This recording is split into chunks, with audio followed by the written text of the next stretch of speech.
You are listening to the Exploring Death podcast. Hello and welcome. It's Lisa Jones with the Exploring Death podcast. And today I have with me Dr. Monica Williams. She's an emergency physician and author of It's Okay to Die, and has lectured and written extensively on transforming death and dying in modern America. Considered an expert on medical decision-making at the end of life, she has been featured in multiple media sources, including the Emmy Award-winning TV show, The Doctors, as well as The Washington Post. Dr. Williams' goal for her end-of-life teachings are to trigger profound healing and growth for individuals and to inspire more holistic support by institutions that serve the dying. The leading edge of her work is to create dialogue around the exceptional states of consciousness that may occur at the end of life. You can find out more about her at her website, drmonica.com. Welcome, Monica. Thank you, Lisa. It's very exciting to be here. Well, I am so excited to have you here. And not only that, but we're going to do something totally different. We've never done this on the Exploring Death podcast before, but we're going to start with the pulling of the cards. Yes, let's do something entirely different. That's my goal in life. I love it. I love it. So let's pull some cards without even starting a conversation about, this whole death and dying. We're going to pull cards and see what they have to say. Bring it on. Okay. All right. Okay, so the first card, which is always the blockage card, is power. And what I'm getting about that is that people think that death is this scary, like crazy, don't want to be there, don't want to go there. And yet there is so much power in embracing death, and it helps you live life more fully. Does that resonate with you? Completely. I actually think to be fully empowered in the present moment, you have to embrace your inevitability. So today, for instance, I lectured to a group of doctors and medical students about death as a holy time and how we have to create space for the work of dying and healthcare so that people can release their emotional baggage, say thank you, I love you, and goodbye. And I talk about the emotional and spiritual power that arises as the body dies. And there's beautiful space for healing and growth in this taboo topic that no one wants to talk about. So it's almost like we have unactualized power that's available to us and our families for unprecedented growth at the end of life if we're able to consciously embrace it. So I love the card power. I think it's very apropos. Absolutely. And exactly to what you just said about, this power that comes at the end of life. And I feel that so palpably when I sit with my hospice patients. There is so much power in that room that's transmuting and transporting all of this energy that's going from this realm to the next. And my whole body is chilling right now with the truth of that. So the next card, which is the action card, is joy, which once again is so perfect in this conversation because that's what this is all about. We're trying to spread joy around the idea of death rather than to make it eerie or scary or, all of those things that our society has really, it's like, people don't want to deal with it. So they've shoved it away in a closet. They've put it on mortuaries to take care of it and deal with it. And meanwhile, as we said, there's so much joy and power to be gained by embracing the whole idea of death. What are your thoughts? I really totally agree with you, Lisa. Steve Jobs used to say, live every day like it's your last and one day you'll be right. So there's a lot of, that's playful, there's joy in that, there's empowerment in that. And really, you unearth the gift of each given moment when you're able to kind of live that consciously. And so I do think that this is so paradoxical. The gift of facing your death brings joy and presence to each moment of your life if you're able to live with that relationship of that. So, that's a great paradox. People think if you befriend your death, then you must enter a morbid space and be sad. But in actuality, if you befriend your death, you become your best self in the here and now. And that includes an element of joy and playfulness and release. Because and look at what the outcome card is. You've now said it 2 or 3 times. Playfulness. I must be psychic and not know. You must be psychic because you said playful and I was like, oh my gosh, that's the outcome card. So that's exactly it. I love it. That's great. we should always, oh, here we go. Begin with the end in mind. So if you normally end with cards, then let's begin. That's right.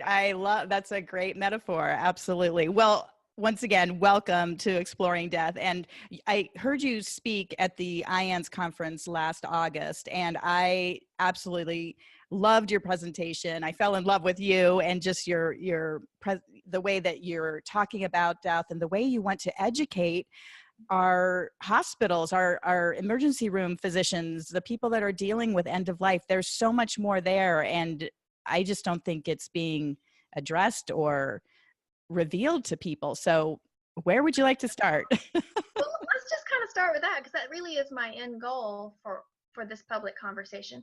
I wrote the book called It's Okay to Die with my former husband in 2011, and it really was to open a conversation with people about what options exist and different pathways and best practices and best choices for loving and being whole at the end of life. And it was also a wake-up call to the healthcare system that, death is as important as birth.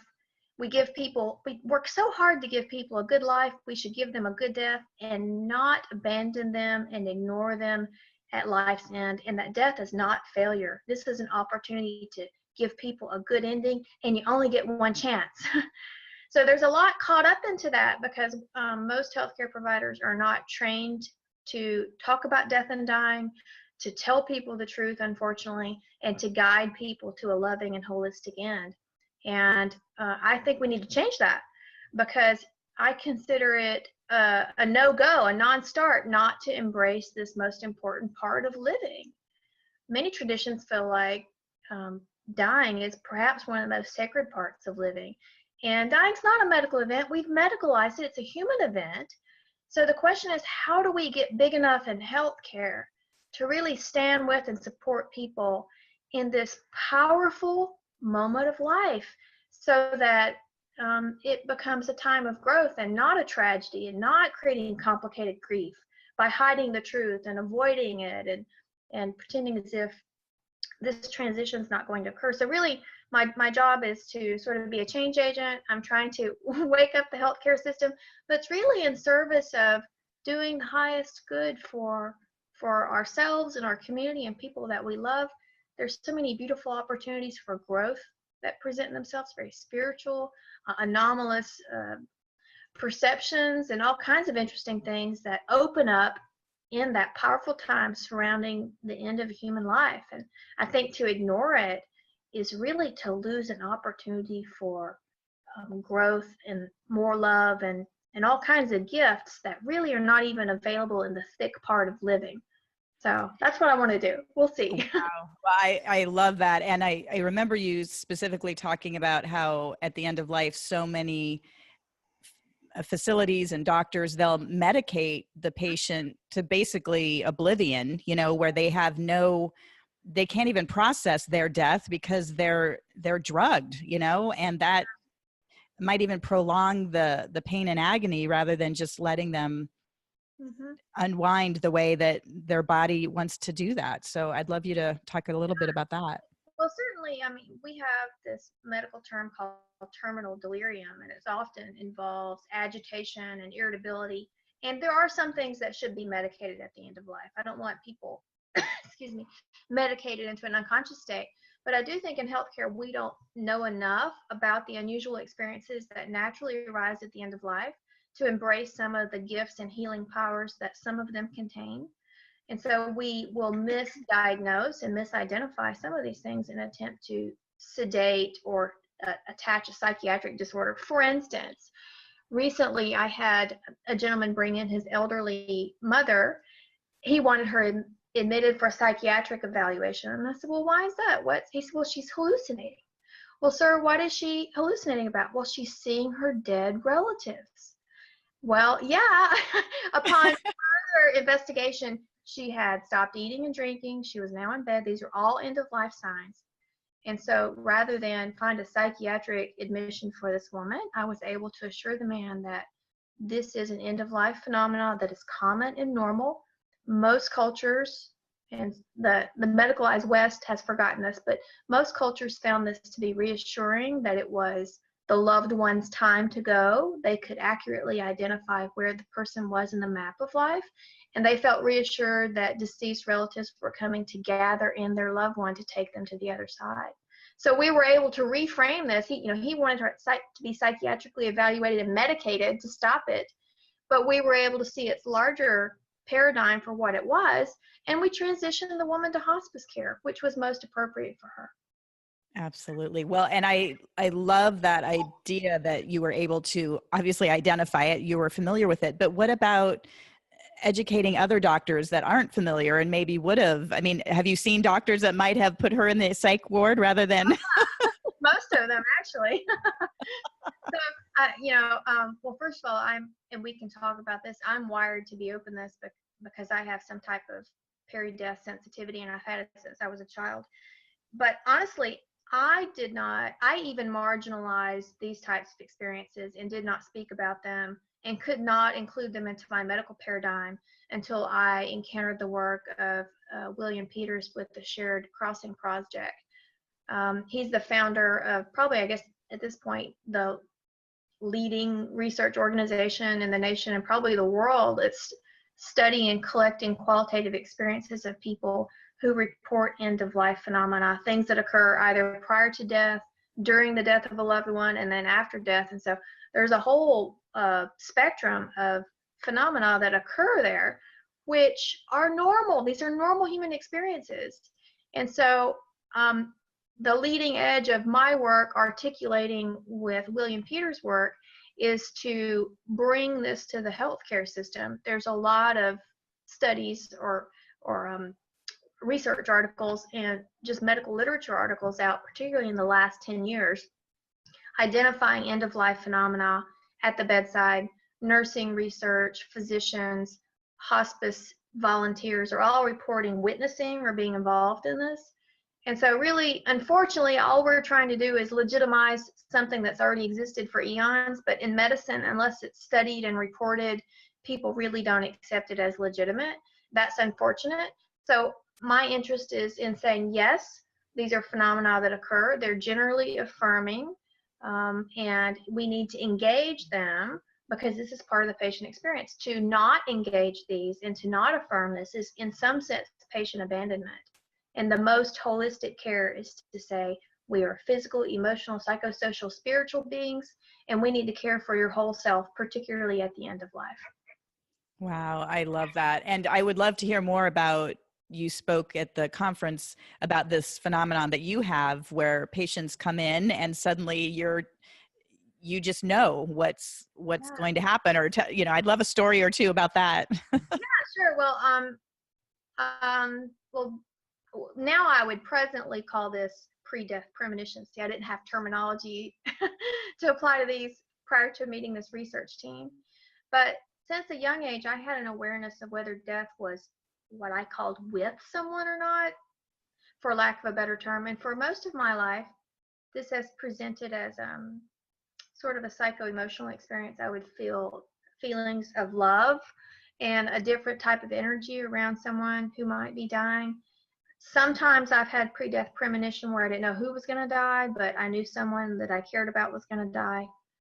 And one example of that was in college. My boyfriend that I had recently broken up with died. Actually, he had a massive head injury, and I had to discuss with his mom taking him off the ventilator because it was a non-survivable head injury. But for a week prior to that, I had expressed to my roommate and multiple people that someone that I cared about was going to die, and I didn't know who it was. And so I really went about making amends with people, and it opened my heart. It was spiritually transformative for me. And so it turned out to be my ex-boyfriend. And the night before he was in this car accident, he called me to his house and said, "Can we make peace?" And I was like, absolutely, because I was in peacemaking zone, not knowing who it was. And we had an opportunity to express our regrets and our love for each other. And it was just not a relationship that I thought was going, I didn't want to marry him, so I didn't think it was appropriate to continue, and that's what he wanted to do next. But it was a healing conversation. And the next day, he was the subject of my premonition. And so I think that, at least for me, having the premonition opened my heart enough that I would have been willing to have that conversation with him. And I can't say that I would have said, yes, I'll come over and talk to you if I had not been opened by that feeling. So it created an opportunity for us to have healing, peace, closure, and healing, which is what I want for people. And I may not have felt inclined to do that if I'd not been in that more open state. Wow, that's amazing. And I know too, as an emergency room physician, you've had experience where clients come in or patients come in and you just, again, have this knowingness, having this pre-death premonition or not, or you might know that, oh, you just kind of know what needs to happen. Yeah.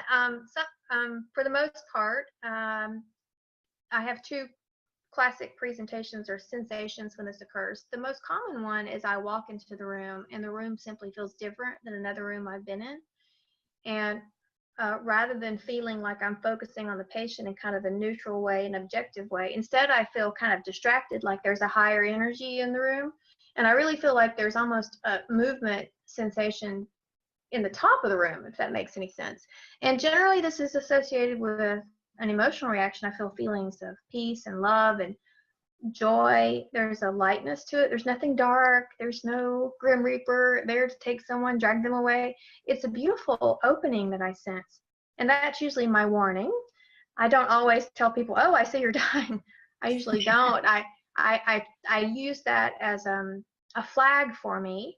And I find out if they have a terminal diagnosis or if I then try to connect it to the clinical scenario. If no one knows anything at all, I'll use it as an opportunity to talk about advanced care planning and living wills, just to create preparation. And then more recently, a more neutral type of knowing has arisen for me. And this one's a bit odd because it's just so objective. And the most recent example was I was really tired. It was winter. I was feeling kind of depressed, and I was at a community hospital I work in where we share patient loads with the other doctors rather than me being the sole doctor. And I have to take the critically ill patients because of my training level, but the doctors I'm with can take moderate patients. So I was exhausted. I sat in front of the computer and a new patient popped up to be seen, but I saw that it was a moderately ill patient. So I was not beholden to have to assign myself to the patient. And so I felt relief. I was like, okay, I'm going to let the other doctor see the patient. But then just as clear as day, I was aware that this woman would die, her heart would stop, and there was no associated emotion. I was not looking at the patient. I was not in her room. And I kind of said, oh, doggone it, I got to see this woman. She's going to die. And I know that sounds terrible, but I was exhausted. But I put my name, I signed my name to her chart, and I just sat. And I counted 1, 2, 3, 4, 5. And at about 5, the nurses called out, code blue, Dr. Williams, come to room 7. So I went in and shocked her, and she sat up, and I said, hey, did anything happen there? She said, no, I don't remember anything. But she did fine, but it was just a knowing without any type of physical sensation or emotions. And that's a new experience for me. Generally, it's kind of a somatic sensation. And I'm not alone. We just interviewed the Shared Crossing Project this weekend. We just interviewed a charge nurse in the emergency department who gets a physical sensation, a pressure on her shoulders when a patient is going to die. I'm not alone in healthcare. We just have to open the conversation about this and normalize this. All kinds of people deal with death and dying every day professionally, and I'm not the only person having this experience. Right. Well, I think that's the key, is that we need to get everybody to come out of the closet and to own up to what they're feeling. Right. I mean, it's not dissimilar to when I was in the corporate world and several high-end CEOs and CFOs, I'd be at cocktail parties and they knew I'd had this out-of-body experience and had these connections now.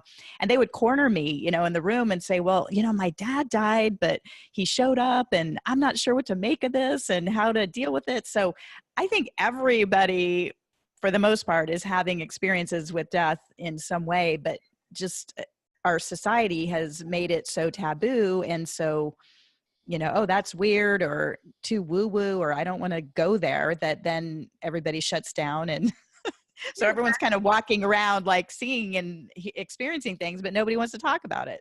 Yeah. that there's like not a safe container for the conversation socially. And so you were safe because you had already outed yourself.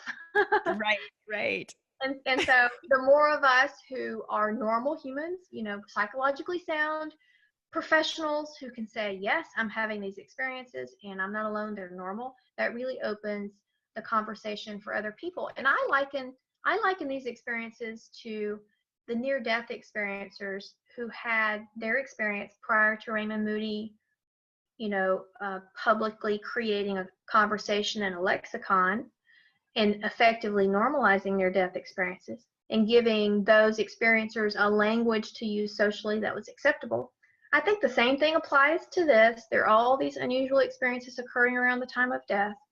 We just don't have a language to legitimize them and have a social conversation about them. And certainly most of dying now occurs in the house of medicine, you know, in a healthcare facility. And so we're the one place where you should be able to talk about this stuff, because this is where death is happening by and large, unless you're fortunate enough to die at home with hospice caring for you. And the hospice professionals, they know. I gave a lecture recently, and a hospice administrator said, you know, we know these experiences happen, but we don't ever talk about them. She said it's a trade secret. So I said, it's time to blow the lid off of your trade secret. Absolutely. Everybody should be talking about this. And like you said, the fact that most people are dying in facilities, I mean, it just gets shoved deeper and deeper almost, the fact that, you know, if it's not talked about there, then where? I mean, there is no other place.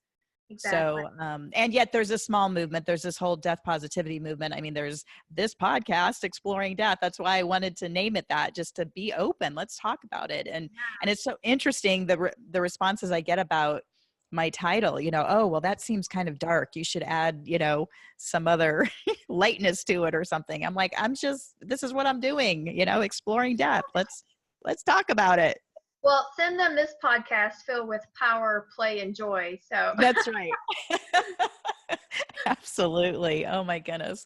So is there anything else? I mean, is there something that people listening can do to help open this conversation, or, you know, any advice you've got about that?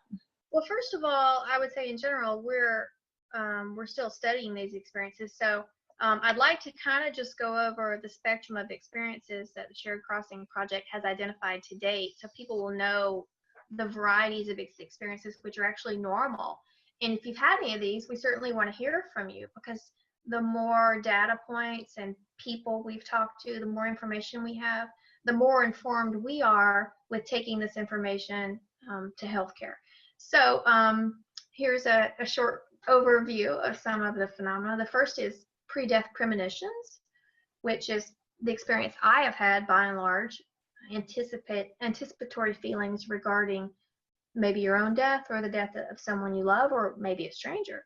So these are normal, as well as pre-death dreams and visitations.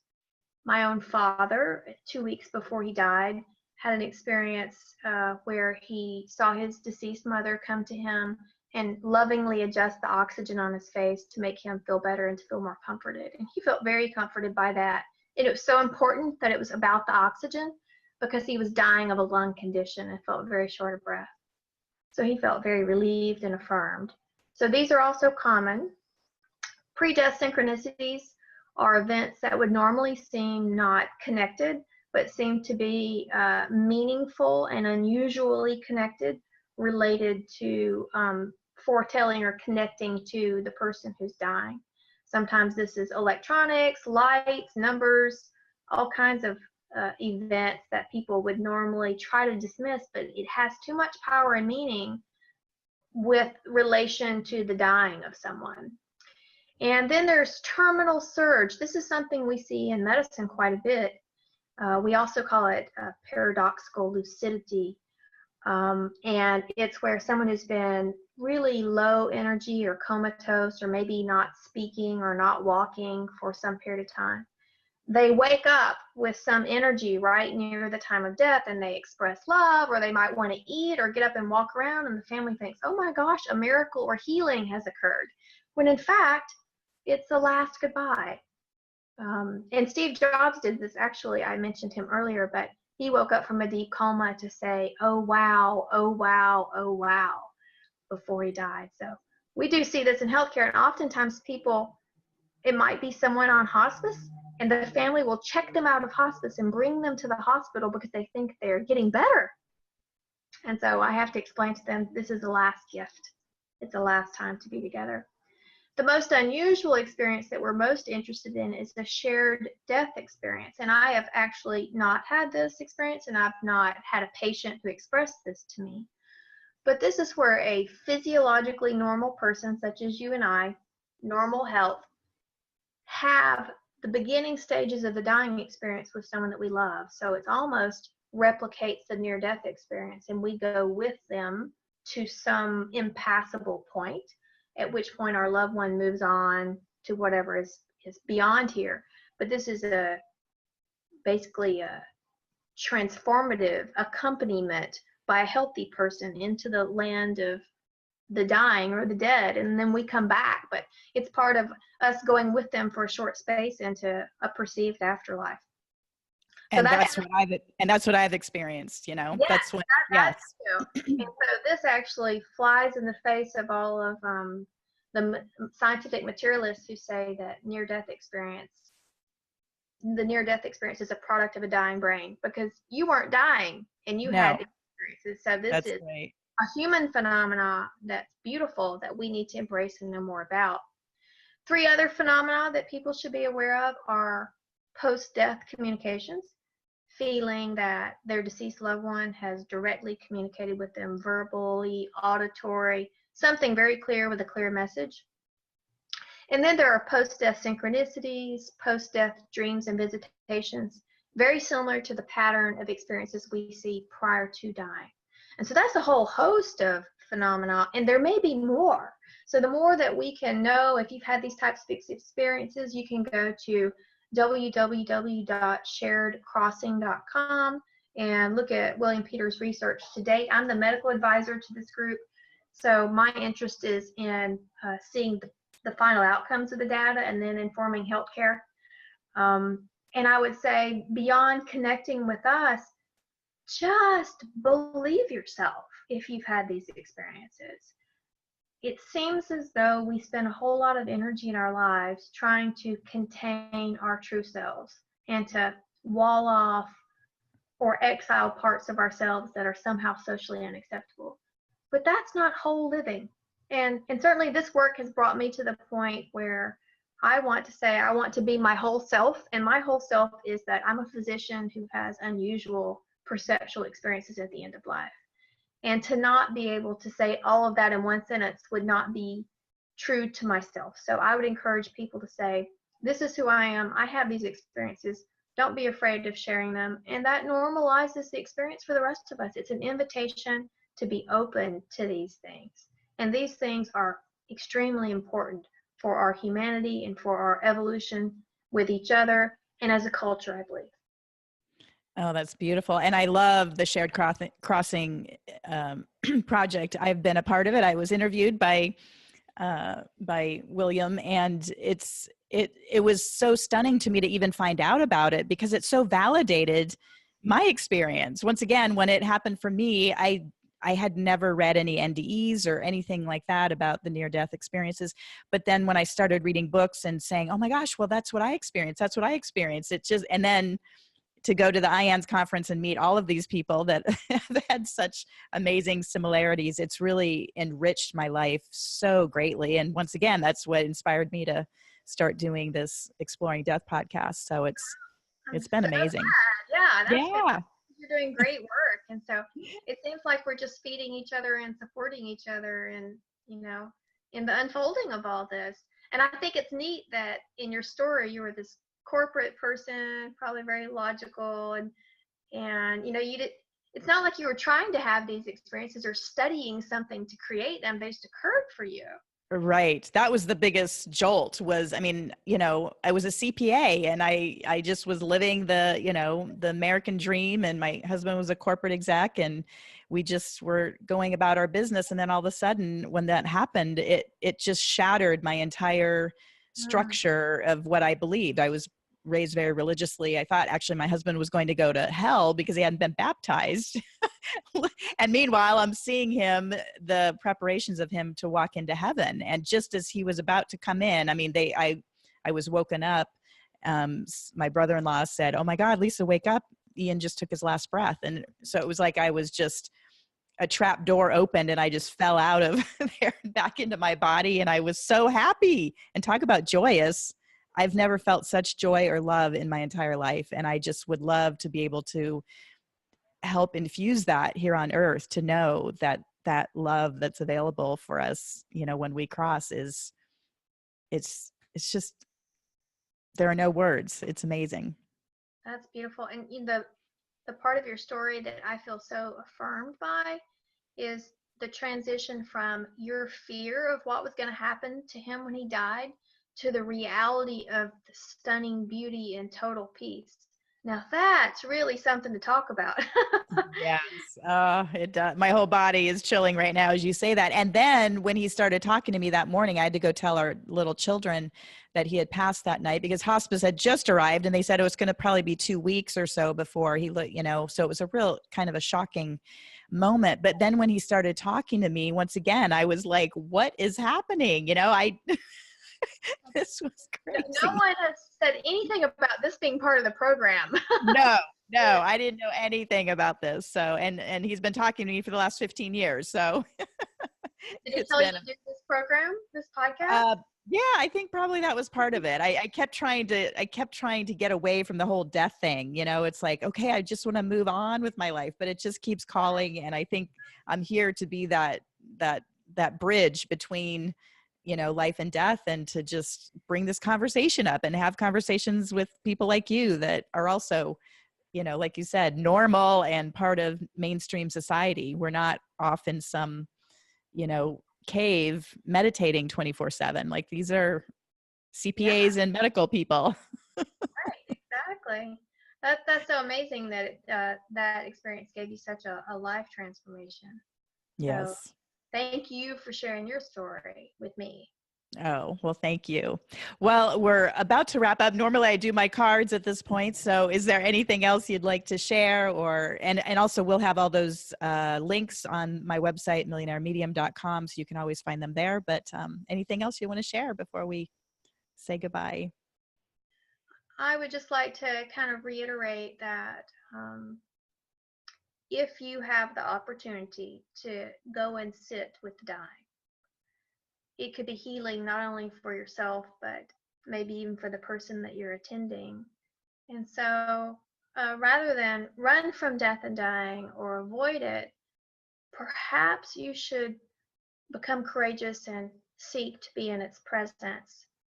There are gifts there that are beyond probably our present comprehension. So I would just like to leave people an invitation to live in a way that befriends your own death and don't be afraid of it. In fact, maybe even seek out opportunities to be with the dying. There are gifts there, again, that could be transformative for your remaining time on the earth. That is beautifully said. And I so agree. I've recently started working with hospice. And in fact, just about a week ago, I had a transformative experience sitting with a man, and I thought I was with him for about 20 minutes. It ended up being 3 hours that I was sitting and just counting his breaths. And at some point, many times, actually, this green light just filled the room.